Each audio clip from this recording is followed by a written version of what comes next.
สั่งกีตาร์ยังไงให้โลกจำเมื่อสัก5 เดือนก่อนนะครับผมมีไอเดียที่อยากจะสั่งกีตาร์ที่ไม่เคยมีใครมีมาก่อนในโลกอย่างน้อยผมก็ไม่เคยเห็นอะไรแบบนั้นนะเนาะวันนี้มันมาอยู่ในมือผมแล้วครับแล้วทุกคนก็คงเห็นจากปกคลิปแล้วเนาะมันคือตัวนี้ครับ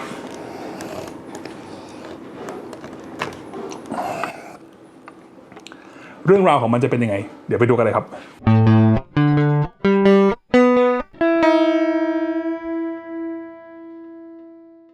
สวัสดีครับผมพี่ครับวันนี้ก็เป็น New Guitar Day นะครับหรือวันที่มีกีตาร์ใหม่นะครับนี่เลยรอมา5 เดือนนะครับ Shabat Lix นะครับก็เป็นกีตาร์ยี่ห้อ Shabat นะครับแล้วก็โมเดลที่ชื่อ Lix นะครับก็เป็น Strut นะครับก็อย่างที่คุยไปนะครับว่าตอนสั่งเนี่ยอยากได้กีตาร์ที่ไม่เคยมีใครมีมาก่อนในโลกนะครับจริงๆก็อาจจะมีใครเคยทำแล้วก็ได้นะครับแต่ว่าตอนที่เริ่มไอเดียเนี่ยผมคิดว่าผมยังไม่เคยเห็นอะไรแบบนี้ก็เลยอยากจะสั่งนะครับตื่นเต้นมากๆนะครับที่สั่งไปแล้วก็รอกระบวนการผลิตจนได้มันมาอยู่ในมือครับเดี๋ยวไปดูเรื่องราวตอนที่ไปเอากีตาร์ตัวนี้มากันนะครับแล้วก็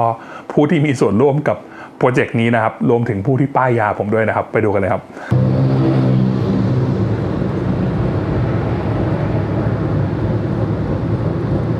นี่คือสีหน้าของคนที่กำลังจะได้กีตาร์ใหม่นะครับไปเอากีตาร์กันเถอะ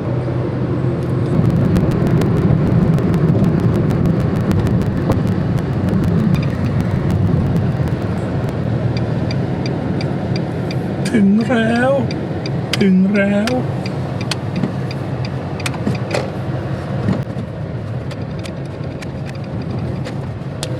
ใส่หน้ากากกันก่อนนะครับยังต้องระวังตัวอย่ากาดตกกันอยู่นะครับแต่กาดเรื่อง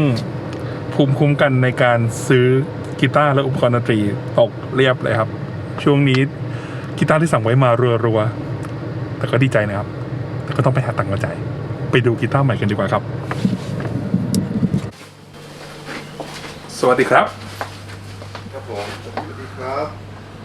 เพียบใช่ไหมครับอะไรนะครับมันมาเพียบเลยใช่ไหมครับมันถ่ายรูปนะครับอะไรอันหนึ่งในนี้ใช่ไหมครับที่เป็น นั่นครับภาระทางการเงินของผมแน่นะครับนั่นครับผมอันนี้นะครับแยกไว้แล้วโอเคครับจัดการบล็อกเลยครับครับผมโจวางได้เลยครับ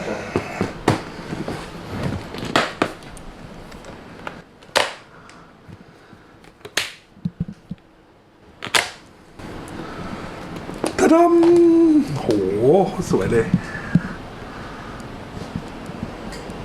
วางไว้ครับอาจารย์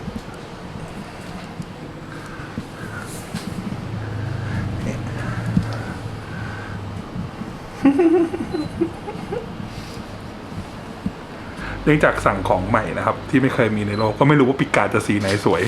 ก็เลือกสีนี้ไปแล้วก็บอกว่าสั่งปิกาเผื่อมาอีก2 อันแล้วกันนะครับชาร์จเท่าไหร่ก็ไม่รู้แต่สั่งไปก่อนนะครับเพราะว่าถ้าเราสั่ง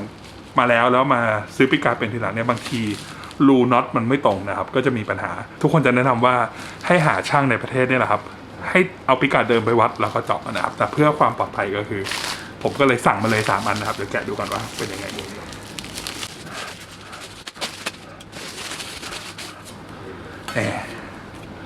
เป็นปิกาดกระน้ำตาลนะครับ1 อัน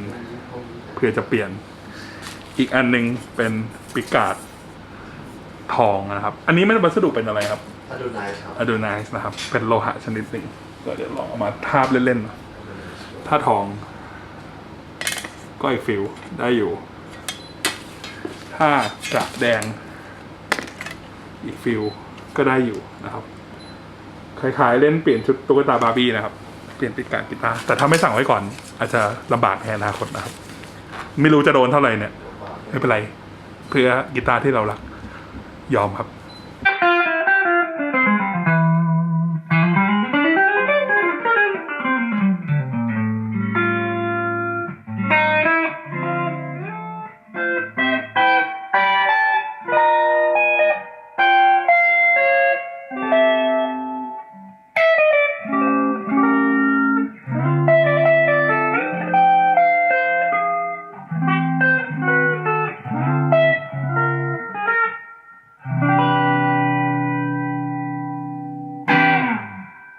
ผู้สมรู้ร่วมคิดมาครบแล้วนะครับอันนี้ตานะครับสวัสดีครับแล้วก็คุณโจ๊กไปเป็นโจ๊กนะครับจ ริงๆผมน่ะหลอนตัวนี้ตอนถ่ายคลิปเรื่องดิโอโซตา ครับ แล้วก็ลองของตานั่นแหละแล้วก็แบบดีว่ะ ดีจริงๆครับ แล้วตาไปรู้จักยี่ห้อนี้ได้ไง ก่อนอื่นต้องเท้าความไปคือผมเจออาวีทีแรกตั้งแต่ช่วงเขาทำอยู่ใน LSL ครับครับแล้วก็เหมือนกับว่าเขาอาจจะแยกตัวออกมาทำของเขาเองแล้วเราก็เจอกันที่แนมโชว์เรื่อยๆแล้วผมก็ได้มีโอกาสลองกีตาร์เขาน่าจะประมาณ2แนม 2 ปี ปีหนึ่งแล้วเหมือนถัดมาอีกสักพักหนึ่งเหมือนเขามาเปิดบูธของตัวเองแล้วก็เหมือนครั้งนั้นเขาก็แบบเหมือนโซเอาเร็วมากคราวนี้ก็เลยเหมือนกับว่าเราก็เลยมีการคุยกันเรื่องของกีตาร์ก็ถามไปที่โรงงาน ครับ แล้วก็เลยได้ตัวชมพูมา ใช่ครับ แล้วผมก็หลอนไงครับ ผมก็เลยคุยกับคุณโจ๊กว่าตอนนี้คือคุณโจ๊กเป็นไฟวิลูเป็นตัวแทนของ ใช่ครับ ชาแบบบอกว่าอยากได้กีตาร์ซุปเปอร์สตั๊ดสักตัวที่แบบ ไม่เคยมีใครมีมาก่อนในโลกอ่ะอย่างน้อยผมก็ไม่เคยเห็นแบบนั้นอ่ะก็เลยแบบคุยกับตาด้วยว่าเอ้ยเดี๋ยวนี้มันจะมีกีตาร์ที่ทำเรลิกใช่ไหมครับเหมือนกีตาร์อายุ30 ปีครับกับกีตาร์ที่เป็นปัจจุบันผมเห็นเทรนด์ที่ทำพวกแบบไอ้ color shifting แบบเนี้ยมีเยอะนะแต่ก็จะเป็นกีตาร์ใหม่ที่จอร์นเบตูชีทำจอห์นเมเยอร์ทำผมก็รู้สึกว่าอยากได้เป็นกีตาร์ที่เป็น color shifting อ่ะแต่เป็นสภาพอีก30 ปีข้างหน้าลิลิกย้อนหลังอะไรอย่างเงี้ยลิลิกย้อนไปข้างหน้าก็เลยเนี่ยครับ color shifting แต่ลิลิกด้วยจริงๆตอนยื่นโจทย์ไปก็ไม่รู้ว่าเขาจะยอมทำให้ใช่เพราะเขาไม่เคยทำมาก่อนใช่แล้วผมก็แบบบอกไปก็ส่ง reference ไปก่อนว่าเป็นเหมือนสีที่เราเห็นกันปกติก็ม่วงๆนะครับซึ่งมันน่าแปลกใจมากที่เขาผมส่งไปปุ๊บถามปุ๊บเขาบอกได้เดี๋ยวลองทำให้ดูแล้วอีก2 วันก็คุณโจก็ส่งให้ผมว่าเขาแบบเขาเพ้นท์บอดี้แล้วว่าเขาเพ้นท์ไม้แล้วไม้มั้งแล้วอีก3 วันมั้งเพ้นท์บอดี้ส่งมาให้ดูเป็นวิดีโอผมก็แบบไวมากถ้าคุณทำลองทำให้ผมก็ต้องสั่งแล้วสิ ผมก็เลยไปทำกันบ้างครับไปนั่งส่องสี color shifting โทนที่แบบอยากได้ในเน็ตนานมากกว่าจะเจอจำได้ว่าดูอยู่เป็นเดือนเลยอะสุดท้ายก็นี่แหละครับถูกใจไหมอาจารย์ถูกใจครับถูกใจเดี๋ยวกลับไปลองที่บ้านต่อนะครับก็ขอบคุณตาที่พายี่ห้อนี้รู้จักขอบคุณครับแล้วคอนี้ก็คือแบบตะวรเศษเทปเปอร์นะครับอยากได้ม้วนเท่าตัวตะต้องขอบคุณคุณโจ๊กคุณอุ้ม private room guitar มากๆเลยนะครับที่ร่วมกันทำอะไรแบบบ้าๆสุดๆกับผมนะครับแล้วรวมถึงต้องขอบคุณอาจารย์ตะด้วยนะครับที่ป้ายยาจนแบบเนี่ยได้หลอนแล้วก็ได้ตัวนี้มาอยู่ในมือในที่สุดนะครับพิเศษเลยนะครับผมมีโอกาสได้คุยกับคุณอวิเชชาแบตนะครับซึ่งเป็นผู้ก่อตั้งแล้วก็ผู้สร้างกีตาร์ชาแบตนะครับสวัสดีครับทุกคนตอนนี้ผมมีโอกาสพิเศษมากๆนะครับผมอยู่กับคุณอวิเชชาแบตนะครับซึ่งเป็นผู้ก่อตั้งบริษัทกีตาร์ชาแบตแล้วก็เป็นผู้สร้างกีตาร์ตัวนี้ด้วยนะครับ Hello Evi Hello how are you for joining me Thanks for having me Yeah so could you introduce a little bit about yourself you are an owner and a founder and also the builder at Shabat Guitar right yeah and how do you start making guitar the story starts back I want to say around 2005 where I had to repair a guitar that I bought and I found a Lutheran school in Israel where I'm from and I joined that school and that's when the bug started and I set up my own shop there in Israel and I started building guitars in Israel and then I decided to move to Los Angeles and pursue it as a career. And yeah, the rest is history, I guess. What is your philosophy of making a Shabat guitar? What we are going for here is, kind of cooking the best, with the best ingredients and not really cutting any corners and just improving on the vintage specs that everybody loves, but adding our modern attributes to it. Essentially keeping it simple and classy and timeless. Yeah, and using all the good old school stuff, but improving on what we feel needs to be improved on. In your opinion as a guitar maker, what makes a good guitar? My opinion, what makes a good guitar starts first of all with the wood selection. It's got to be top grade stuff always, and it's not just visually. To me, it's more important how structurally the wood works. So this is why we insist on a quarter saw necks on all of our guitars, and we premiumly selected, and the construction of the truss rod and how stable the neck is very important for us. Yeah. What I learned is you have like a skunk here, right? You put the truss rod on the back. Even this one has a Rosewood fingerboard, which you can place the truss rod from front, but you still put it in the back. Yeah, I mean, from the beginning, we started with that construction, and we realized that, it works great. Because I can't really explain why one would be better than the other, but I just know that the way the method of the skunk stripe seems to work really good for us. And the spoke wheel on the back, to me, it's better than putting it on the top. Yeah.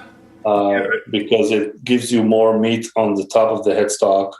So it makes it more stable.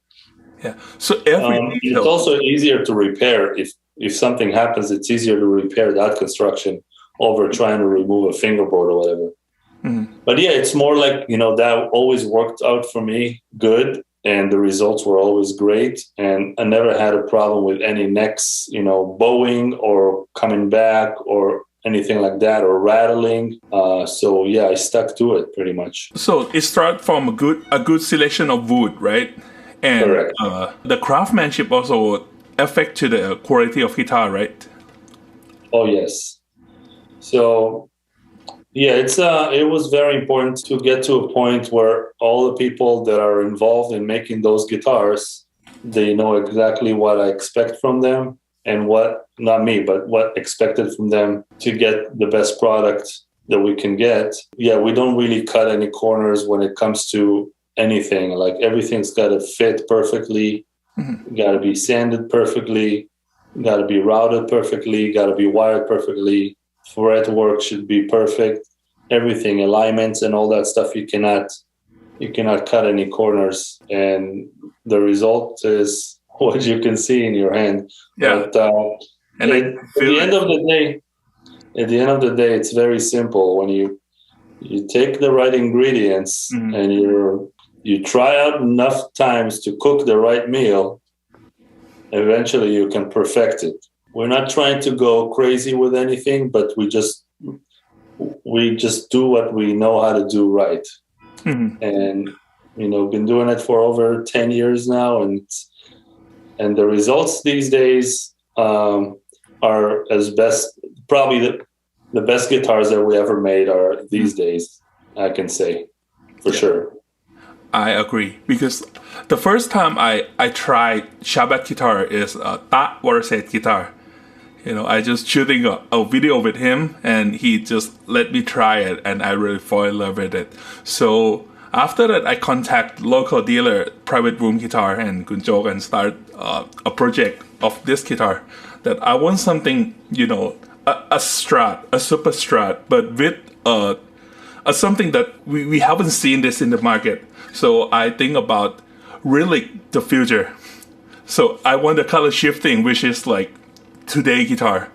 but really good as a, like, we order it today, play it for 30 years, and we bring that back, right? So and I just talked to the local dealer, and you also sending the dealer some of the pictures that you're testing the color shifting, right? Yeah. And so I just order it, and this model is Lynx, right? This one is Lynx, yes. Yeah.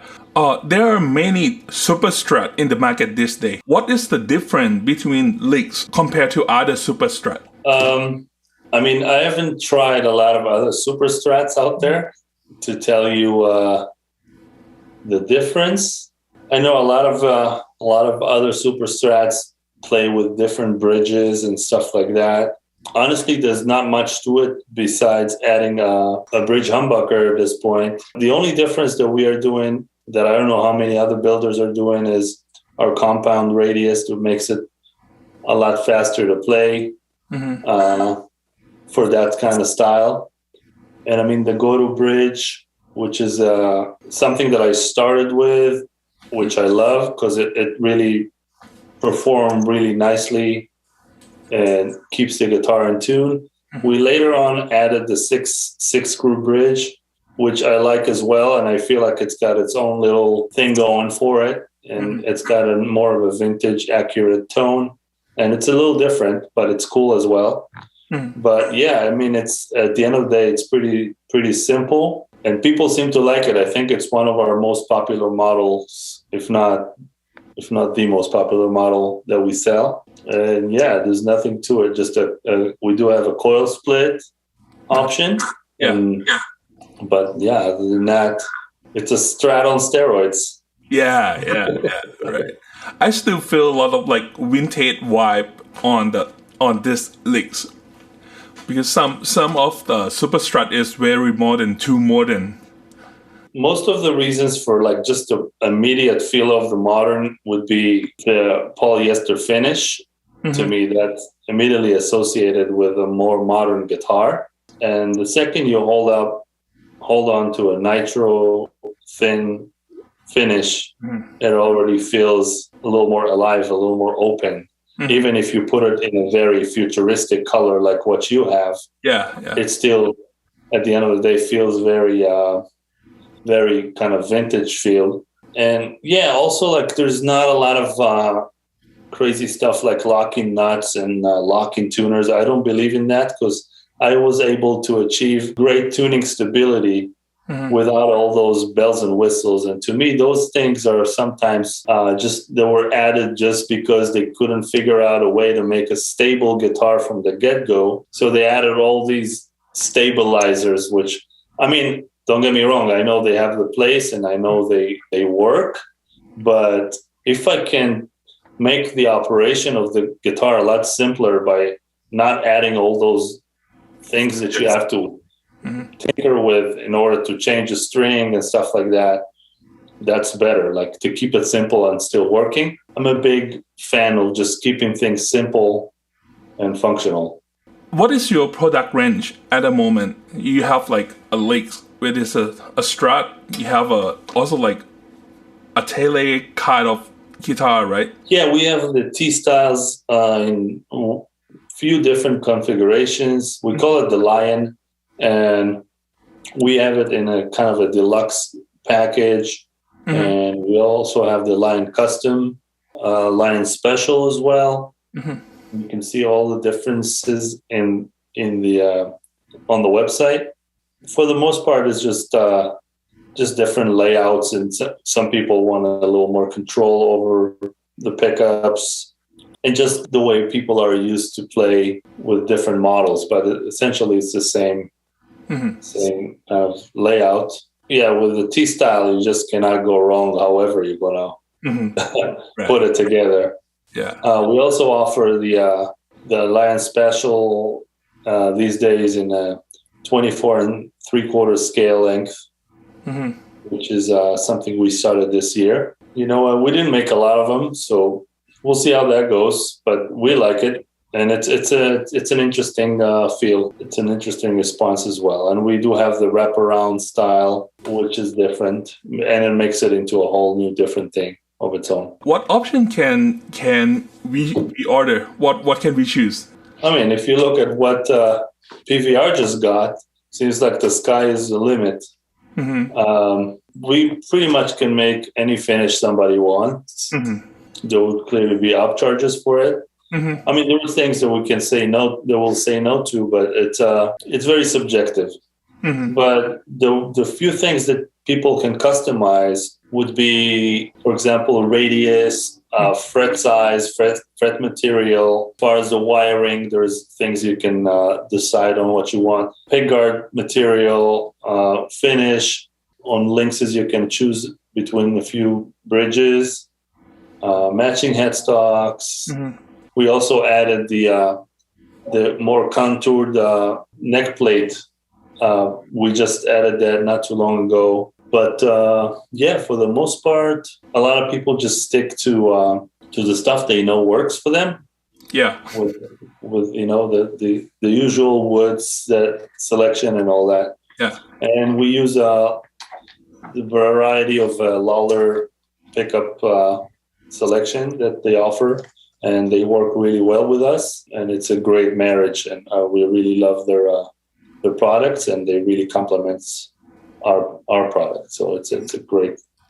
merge. We can find all the information about your guitar, the model and the option in your website, right? And also contact local dealer for more. Correct. Yeah, and if there's any questions, you can always ask PVR, and they're amazing, and they have a really good vision of what a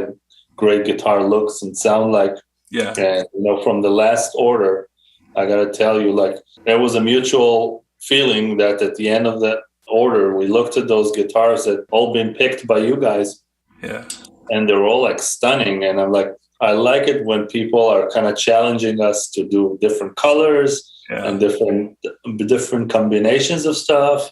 inlays and binding and all that. Mm-hmm. And one of my employees is a Thai guy. Yeah, his name is Chris, and he's a good friend of Ta.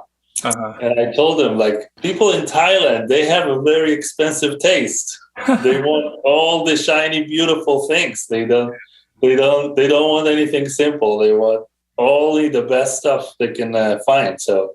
that's pretty awesome. I like it when people just, I'm making myself a custom guitar. Mm. I'm going to go all out and I'm going to get all the good stuff. And this one is a killer. Yeah, oh. And you did it. You make it. I fell in love for the first time I opened the case. And I'm lucky enough to see and try all the 8 guitar that come to Thailand. Yeah, because I go straight to the shop the day after guitar arrive. It's like being in a candy store after that. Yeah, I think that half of them are already sold out. Man, I would be surprised, but I'm not surprised. They were so good. Yeah, I mean, I really loved your guitar. They're all amazing. They're all great. I really loved the rose gold Lion that we made. That was a beautiful guitar. Yeah. And the other color shifter was incredible. The other black GB Sparkle, all those guitars were just amazing. We all, we are 4 guys in the shop, and we all work on those guitars. At the end of the day, before we pack them, we strum and we're like, it's almost painful to see them leave. So, but we know they're going to a good home. Yeah. So, thanks for make them alive. Oh, thank you for supporting us and seeing our vision and seeing our inspiration, which is that's a two-way street. Like, this is what keeps us going and keeps us happy. And it's there are people that will understand what's the difference between that and anything else you pick up in a store. Mm-hmm. And they can feel and hear the magic. Mm-hmm. And I'm glad that there are people like this out there, and that we're they help us keeping the doors open and do what we love to do every day. Okay, thank you so much, Abby. Thanks for your time. Thank you very much. นั่นก็คือเรื่องราวของกีตาร์ชาแบตนะครับทีนี้เดี๋ยวเรามาดูที่ตัวนี้ที่ผมสั่งกันบ้างนะครับอย่างที่บอกไปว่าไอเดียของผมเนี่ยก็คืออยากได้กีตาร์ที่ไม่เคยมีใครมีมาก่อนนะครับเป็นแบบซูเปอร์สตรัทที่เหมือนอยากให้โลกจำว่าแบบเนี่ยมันคือของที่แบบไม่เคยมีใครเห็นมาก่อนนะครับเราจะเห็นกีตาร์รีลิกในยุคปัจจุบันเนี่ยที่ทำเหมือนกับว่าเป็นกีตาร์ที่ผลิตมา 30-40 ปีที่แล้วใช้มาจนถึงยุคปัจจุบันนะครับก็จะโทรมประมาณนึงเนาะซึ่งกีตาร์พวกนั้นเนี่ยสเปคแล้วก็หน้าตาการออกแบบมันก็จะเป็นกีตาร์ในยุคประมาณ60-70นะครับแล้วก็ผ่านเวลามาจนถึงปี2020ในปัจจุบันส่วนกีตาร์ที่ออกแบบในปี2020ในปัจจุบันเนี่ยมันก็จะมีลักษณะหน้าตาที่แตกต่างไปจากเดิมประมาณนึงนะครับผมก็เลยมีไอเดียว่าผมอยากจะได้กีตาร์ที่มันดูมีความเป็นปัจจุบันเนี่ยแต่ว่าเล่นไปอีกสัก30ปีครับให้มันรีลิกเหมือนกีตาร์รีลิกที่เราเห็นกันอยู่แต่เป็นรีลิกของปัจจุบันแล้ว fast forward กระโดดข้ามเวลานั่งทำแมชชีนไปในอนาคตและเอาตัวนั้นกลับมาในปัจจุบันนะครับมันก็เลยออกมาเป็นหน้าตาแบบนี้ครับโอเคด้วยบอดี้ของ Shabat Lix เนี่ยมันก็เป็นสตรัทนะครับบอดี้เนี่ยเป็น Elder Core Maple แล้วก็ Fingerboard จะเป็น Maple หรือ Rosewood ก็ได้แล้วแต่ออปชันที่เราสั่งได้เลยนะครับทีนี้ตัวนี้เนี่ยผมก็ได้ทำแบบไหนๆจะสั่งแล้วเนาะก็เอาให้สุดครับบอดี้เนี่ยขอเป็น Lightweight Elder นะครับก็คือเบาหน่อยแล้วก็ Core เนี่ยเป็น Flame Maple นะครับเนี่ยเดี๋ยว insert ให้ดูเนาะFingerboard เป็น Rosewood นะครับแล้วก็เฟรตเป็น Stainless นะครับตัว Lix โมเดลปกติเนี่ยเฟรตจะเป็นนิกเกิลแต่ตัวนี้ผมสั่งเป็น Stainless ก็จะได้เป็นสเปคเหมือนกีตาร์ ในยุคปัจจุบัน Pick Up เนี่ยเป็นซิงฮัมนะครับเป็น Lora Special ที่ Neck กับ Middle นะครับส่วนตัว Bridge เนี่ยเป็น Lora Imperial นะครับ Selector 5 ทาง1 Volume 2 โทนและที่โทนตัวหลังเนี่ยสามารถเป็น push นะครับกดลงอย่างเดียวไม่ต้องดึงนะครับเพื่อ split coil ตัว Bridge Pick Up ได้นะครับตัว Bridge เนี่ยเป็นโกโตะ510นะครับก็ทำ Age มาเรียบร้อยลูก Bridge เนี่ยเป็น Cluson Deluxe Tuner นะครับสเปคคร่าวๆเนี่ยมันน่าจะมีประมาณนี้แต่สิ่งที่ผมเพิ่มเข้าไปก็เป็นเรื่องของหน้าตามันนะครับเราจะเห็นว่ากีตาร์ในปัจจุบันเนี่ยชอบทำสีที่เป็น color shifting นะครับหรือสีที่มัน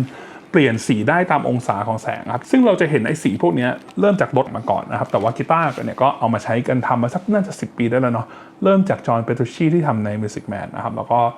ล่าสุดก็จะมีจอห์นเมเยอร์เอามาทำใน Silver Sky เป็น Limited อยู่เห็นออกมา2 รุ่นแล้วมั้งทีนี้ไอเดียของผมเนี่ยผมก็เลยอยากได้สีที่มันเป็น color shifting อะครับแต่ว่าผมไม่อยากได้ให้มันเป็นแบบ glossy หรือดูเงาแวบแบบนั้นนะผมอยากให้มันดูเก่าดู relic ผมก็เริ่มด้วยการหาโทนสีที่อยากได้ก่อนนั่งส่องเน็ตอยู่หลายวันมากเลยครับเพื่อหาสี color shifting ที่ผมชอบผมไม่อยากได้สีแบบปีกแมงทับอะไรเงี้ยผมอยากได้สีที่มันมีความรู้สึกวินเทจผสมโมเดิร์นอยู่นะครับส่องอยู่นานมากไปนั่งดูตามพวกคลิปที่เขาเพ้นท์พวกโมเดลกันนะครับที่เขาใช้สี color shifting paint โมเดลจนกระทั่งไปเจอคลิปหนึ่งที่เขาเทียบสีหลายๆสีมากๆเลยนะครับผมก็ไปนั่งส่องดูน่าจะมี 20-30 รอบนะครับเพื่อเลือกว่าสีไหนแล้วก็ไปสืบมาว่าไอ้สีอันนั้นน่ะสั่งมาจากบริษัทผลิตสียี่ห้อไหนนะครับพอเจอปุ๊บเนี่ยผมก็เลยถามไปทางคุณโจ๊กที่ Private Room Guitar ว่าชาแบตเนี่ยสามารถทำสีแบบนี้ให้ได้ไหมเพราะว่าตอนที่ผมลองชาแบตของอาจารย์ตะตอนที่คุยกันเรื่องนีโอโซเนี่ยผมชอบทุกอย่างมากหมดเลยแต่แค่ผมอยากได้สีที่มันแบบเป็น color shifting แล้วก็เป็น relic แบบนี้ครับถามคุณโจ๊กไปนะครับ2 วันทางชาแบตส่งคลิปมาให้ดูเลยครับว่าเขาลองทำเรียบร้อยแล้วครับเมื่อเขาใจขนาดนั้นผมก็ใจนะครับผมก็เลยสั่งซะเลยนะครับแล้วก็เลือกสีที่ผมชอบเนี่ยแล้วก็ส่งรหัสไปให้เขาส่งลิงก์ไปให้เขาว่าผมอยากได้สีนี้นะครับสุดท้ายที่ออกมาก็จะเป็นสีนี้ครับมันจะเป็น blue to violet นะครับคือเป็นน้ำเงินแล้วก็ชิฟไปที่สีม่วงแล้วแต่องศาสีที่องศาแสงที่ตกกระทบเนี่ยอันนี้จะเฉดนี้ออกม่วงใช่ไหมครับแต่อย่างเงี้ยจะเป็นน้ำเงินซึ่งน้ำเงินเนี้ยมันจะมีความคล้ายๆเล็กพลาสติกบลูนะครับก็จะมีความวินเทจเหมือนสีที่เราเห็นกันมาในยุค60อะไรแบบเนี้ยนะครับแล้วก็ให้เขาทำรีลิกมาด้วยนะครับรีลิกมาแบบเนี่ยไม่ต้องเยอะมากแต่ก็มีนะครับผมชอบกีตาร์รีลิกตรงที่ว่าเวลาซื้อมาใหม่แล้วเวลาเล่นเราไม่ต้องระวังครับมันจะกระแทกเป็นรอยเพิ่มเป็นรอย2 รอยก็ไม่เห็นเนาะไม่กระทบกระเทือนทางจิตใจนะครับงานรีลิกของชาแบตเนี่ยพอผมได้มาดูจริงผมชอบมากๆเลยนะครับเรียกว่าทำได้เนียนมากๆเลยอะแล้วตอนสั่งเนี่ยผมเป็นคนชอบปิกการ์ดอะไรสีขาวครับแต่ตัวนี้ผมอยากให้ปิกการ์ดมันมีความเป็นกระนะครับเป็นเพอร์ลอยก็เลยสั่งเป็นเพอร์ลอยไปก่อนนะครับปิกอัพโคเวอร์ก็ขาวให้มันเอจนิดนึงแล้วก็ตัวบริดเนี่ยมีปิกอัพคัฟเวอร์หน่อยนะครับเป็นนิกเกิลแต่ผมก็ยังไม่มั่นใจว่ามันจะออกมาสวยมั้ยเพราะอย่างที่บอกว่าตอนสั่งเนี่ยมันยังไม่เคยมีใครเห็นอะไรแบบนี้มาก่อนนะครับอย่างน้อยผมก็ไม่เคยเห็นเนาะผมก็เลยสั่งปิกการ์ดเผื่อไปอีก2 อันอย่างที่เห็นกันไปตอนที่ไปรับกีตาร์นะครับก็มีปิกการ์ดที่เป็นกระน้ำตาลกับปิกการ์ดที่เป็นเหมือนอะโดไนซ์สีทองนะครับแต่ว่าพอเอามาลองดูจริงๆเนี่ยผมคิดว่าตอนนี้มันลงตัวที่ปิกการ์ดที่เป็นเพอร์ลอยตัวนี้มากๆแต่ในอนาคตถ้าผมจะแบบเล่นแบบแต่งตัวตุ๊กตาให้กีตาร์อะไรเงี้ยเดี๋ยวก็อาจจะเปลี่ยนได้ในอนาคตนะครับที่ต้องสั่งเลยอย่างที่บอกไปเพราะว่าไอ้ตัวรูน็อตปิการ์ดเนี่ยมันชอบไม่ตรงกันครับถ้าเราสั่งทีหลังมันมีความเสี่ยงที่บริษัทกีตาร์จะเปลี่ยนตำแหน่งน็อตปิการ์ดในอนาคตนะครับแล้วพอสั่งตอนนั้นเนี่ยรูก็จะไม่ตรงของเราแล้วผมเคยสั่งปิการ์ดกับทางเจมส์ไทเลอร์ไปครั้งแรกเนี่ยสั่งได้แต่พออีกครั้งนึงจะสั่งมาอีกทีนึงเนี่ยเขาบอกว่าตัวโปรแกรม CNC ที่เจาะตำแหน่งรูน็อตบนปิการ์ดเนี่ยมันถูกเปลี่ยนไปแล้วนะครับทำให้ไม่ได้แล้วเพราะจากประสบการณ์ที่เคยเจอแบบนั้นมาครั้งนี้ก็เลยสั่งปิกการ์ดมา3 อันเลยครับ1ที่ใส่อยู่แล้วก็เอ็กซ์ตร้าอีก2 อันก็เท่าไหร่ก็ไม่รู้จ่ายไปนะครับเพื่อความสบายใจส่วนของตัว headstock นะครับมันจะมีเลเยอร์ข้างล่างนะครับผมก็เลยทำให้เขาทำ matching headstock ในเลเยอร์ล่างนะครับเนี่ยก็จะมีแบบนี้นะครับซึ่งหลายๆคนที่สั่งเนี่ยก็จะ paint matching ที่เลเยอร์ข้างบนนี้ก็ได้เหมือนกันนะครับแล้วแต่ออปชันของเราเลยที่สั่งพิเศษอีกอันนึงคือ shape core นะครับหรือที่เราเรียกกันว่า taper นะครับผมลองตัวของตะเนี่ยมันคอมันค่อนข้างอ้วนแล้วผมเป็นคนชอบเล่นกีตาร์ที่คออ้วนมากๆอยู่แล้วนะครับผมก็เลยบอกเขาไปว่าขอเป็นตะวรเศษโปรไฟล์นะครับก็คือคอแบบของตัวของตะเลยทีนี้พอได้มาเนี่ยผมรู้สึกว่าโอ้โหผมชอบมากเลยมันเล่นสนุกมากจิบเปิดกล่องออกมาแบบเล่นสนุกมากๆเลยนะครับ ไม่ต้องเซตอัพอะไรเพิ่มแต่อาจจะเป็นเหตุผลที่ว่ากีตาร์ตัวนี้เพิ่งทำเสร็จเมื่อสักอาทิตย์ก่อนเองนะครับแล้วก็ส่งจากอเมริกามาไทยแบบอาทิตย์เดียวถึงนะครับแอคชั่นคอมันเลยอาจจะยังไม่ได้ผิดเพี้ยนไปจากตอนที่ออกจากโรงงานมากเพราะว่าถ้าเกิดมันมาเรือหรือว่าใช้เวลาในการขนส่งนานๆเนี่ยเจอสภาพอากาศเปลี่ยนแปลงความชื้นเปลี่ยนแปลงเนี่ยแอคชั่นก็อาจจะเปลี่ยนได้นะครับคออาจจะมีการเคลื่อนไหวนิดหน่อยอะไรแบบนี้นะครับแต่ตัวนี้เนี่ยเปิดกล่องมาผมรู้สึกว่าเล่นแล้วโอเคมากๆเลยนะครับแล้วผมก็มีโอกาสได้คุยกับคุณกฤษนะครับซึ่งเป็นคนไทยนะครับแต่ว่าทำงานอยู่กับบริษัทชาแบตนี่แหละครับว่าเรื่องของคอเนี่ยพอรู้ว่าผมสั่งแล้วเป็นคอตะบริเศษโปรไฟล์นะครับเขาก็เอาคอของเชฟคอของตะเนี่ยมาพัฒนาเพิ่มขึ้นหนึ่งนะครับจนตอนนี้เขาบอกว่าถ้าจะสั่งใหม่ให้เรียกว่าเป็นพีทโปรไฟล์ก็ได้นะครับก็ต้องบอกว่าเป็นเกียรติมากๆเลยสำหรับผมนะครับเดี๋ยวตัวหน้าถ้าผมสั่งผมก็แค่ระบุไปเลยว่าพีทโปรไฟล์นะครับเป๊กก็น่าจะมีประมาณนี้ครับเดี๋ยวเรามาฟังเสียงกันดีกว่านะครับเดี๋ยวลองเสียงคลีนให้ฟังกันก่อนนะครับอันนี้เป็นเสียงคลีนนะครับ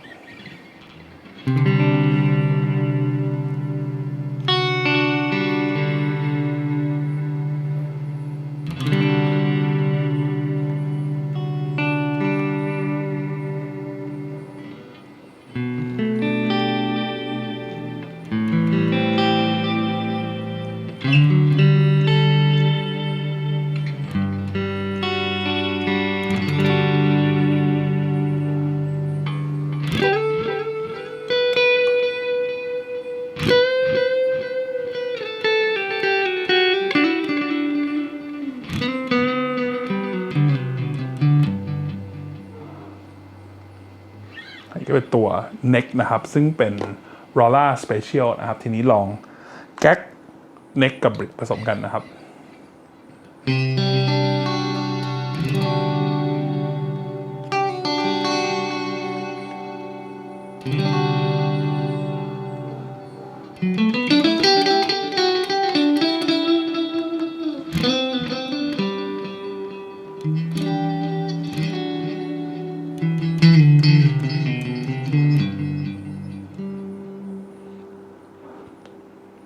แล้วก็แก๊ก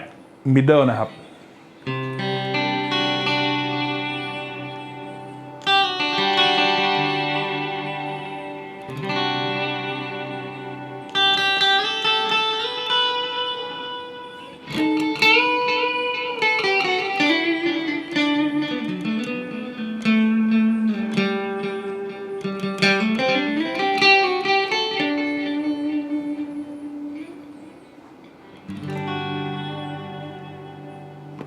แล้วก็ position ที่ผมไม่รู้เขาเรียกอะไรนะ2หรือ4ไม่รู้อะแต่ว่ามันก็คือ mid กับ bridge นะครับอันนี้ก็ bridge เป็น humbucker อยู่นะครับผมชอบแก๊กนี้นะ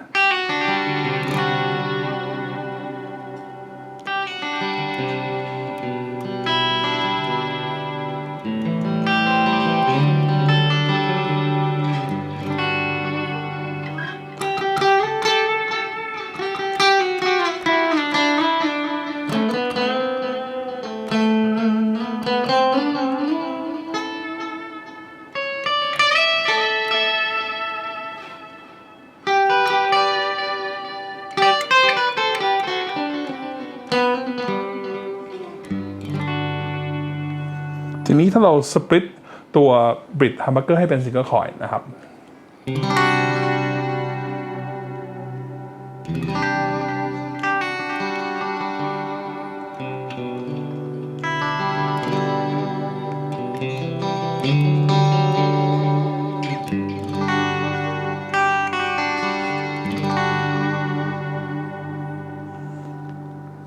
สุดท้ายครับ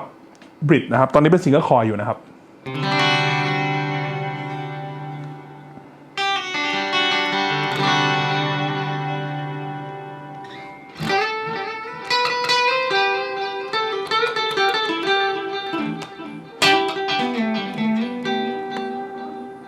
แล้วก็ bridge เป็น humbucker นะครับ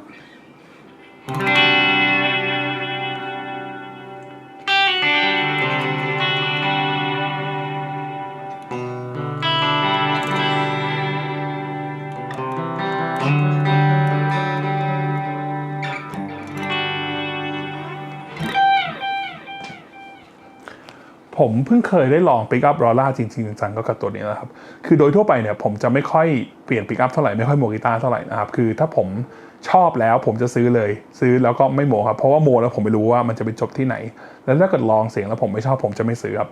อย่างเช่นเดิมนะครับเพราะว่าถ้าไม่ชอบแล้วคิดว่าจะไปโมไปเปลี่ยน Pick Up เปลี่ยนเลยเนี่ยผมไม่รู้ว่ามันจะไปจบตรงไหนแล้วจะชอบหรือเปล่านะครับแต่ช่วงหลังๆเนี่ยผมค่อนข้างเข้าใจตัวเองขึ้นอย่างหนึ่งนะครับว่าถ้าเป็น Strut เนี่ย Body Elder Call Maple นะแล้ว Fingerboard Maple หรือ Rosewood ก็ได้เนี่ยผมค่อนข้างจะคุ้นกับโทนวูดมันแล้วผมมีกีตาร์ที่สเปคประมาณนี้หลายตัวครับซึ่ง Pick Up แต่ละรุ่นที่ใส่อยู่กีตาร์แต่ละตัวก็อาจจะไม่เหมือนกันแต่ผมพอจะจับ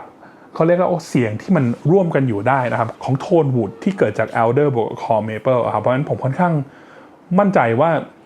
ถ้ากีตาร์ดีสเปคประมาณนี้แล้วผมไม่ชอบ Pick Up ผมเปลี่ยนยังไงก็รอดผมก็จะไปลอง Pick Up อะไรที่ผมคุ้นๆอะไรแบบนี้นะครับแต่ตัวนี้เนี่ยก็อย่างที่บอกว่าไม่เคยลองรอล่าจริงๆมาก่อนนะครับแต่พอมาลองดูแล้วก็แบบผมรู้สึกว่ามันเป็น Pick Up ที่ดีมากๆเลยนะครับโทนมันแบบรสนิยมของคนสร้าง Pick Up เนี่ยมันดีนะครับแล้วก็อย่างที่บอกว่าได้ลองตัวของอาจารย์ตะมานะแต่ของตะเนี่ยมันจะเป็นฮัมคู่นะครับเป็นรอล่าอิมพีเรียลทั้งคู่เลยนะครับณวันนี้ที่ได้ลองเนี่ยพอใจมากๆเลยนะครับแต่เดี๋ยวเล่นไปอีกสัก 2-3 เดือนไม่รู้จะเป็นยังไงครับเดี๋ยวก็รออัปเดตกันอีกทีหนึ่งนะครับแต่คิดว่าถ้าเปลี่ยนผมก็มีพิกอัพในใจอยู่แล้วว่าอาจจะใส่พวก Simulon Can Custom Shop 59นะครับที่ตัวneck กับ mid นะครับแต่ตัว bridge เนี่ยผมคิดว่าไม่มีปัญหาแล้วนะครับทีนี้ลองใส่ overdrive เข้าไปสักหน่อยหนึ่งนะครับ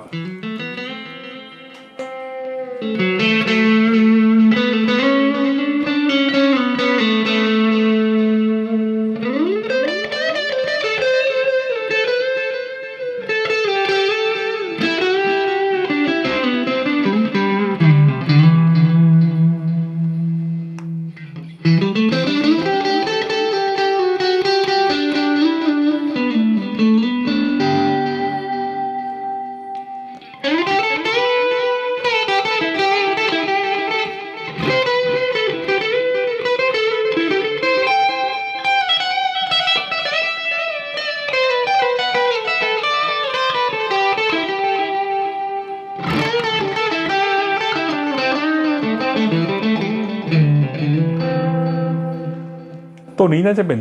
กีตาร์ที่ไอ้แก๊กมิดกับบริดที่ผสมกันที่ผมชอบที่สุดตัวหนึ่งตั้งแต่เคยลองมาเลยนะครับ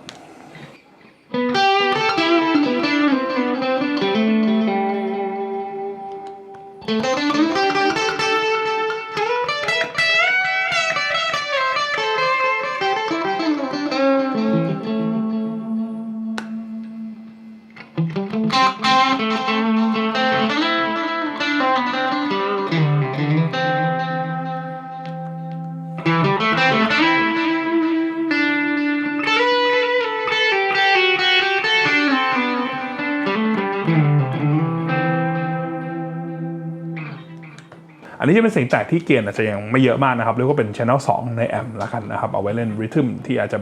ยังไม่ได้เกณฑ์เยอะมากนะครับ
ยวไปฟังเสียงที่เป็นไฮเกนกันบ้างนะครับ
ชอบครับเล่นเพลินมากเดี๋ยวยังไงขอตัวไปเล่นต่อก่อนนะครับแล้วก็ผมตั้งชื่อให้เรียบร้อยนะครับน้องชื่อน้องมันม่วงครับและยังไงเดี๋ยวก็จะได้เจอกับน้องมันม่วงบ่อยๆแหละเนาะผมว่าจะเอามาเล่น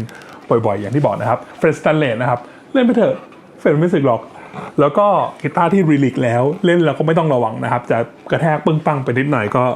ยังสวยอยู่นะครับต้องขอบคุณ private room กีตาร์มากๆเลยนะครับคุณโจ๊กกับคุณอุ้มนะครับแล้วก็อาจารย์ตะที่เอามาป้ายยาผมขอบคุณคุณเอวี่แล้วก็คุณกฤษจากชาแบตกีตาร์ด้วยนะครับที่สุดท้ายทำให้ผมได้กีตาร์ตัวนี้มาครอบครองถูกใจมากๆนะครับแล้วยังไงเดี๋ยวรอเจอกันใหม่ EP หน้าครับวันนี้ลาไปก่อนครับสวัสดีครับ